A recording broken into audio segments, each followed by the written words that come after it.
एक रात की बात है। वर्षा की आवाज सड़कों पर तेजी से बरस रही थी।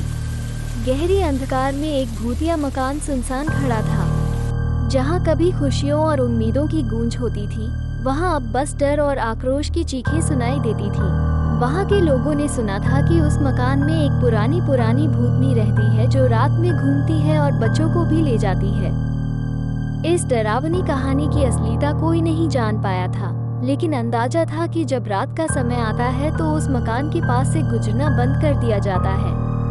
एक दिन एक आदमी ने अपने दोस्तों को प्रूफ देने के लिए उस मकान में जाने की ठान ली। रात के आधे दरवाजे पर वो खड़ा हो गया। रात का अंधकार मचल रहा था और हवा बहुत ठंडी थी।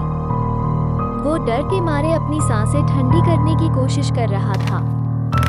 धीरे धीरे वो दरवाजे को खोलने की कोशिश करने लगा, और जब उसने दरवाजा खोला तो उसे एक हल्की आवाज सुनाई दी, आने के लिए तैयार हो जाओ। वो डर के मारे थरथराए, लेकिन अपने साहस को बढ़ाते हुए अंदर चले गए। अंधेरे में एक पुरानी महिला बैठी थी। उसकी आंखें चमक रही थीं और चेहरा डरावना था।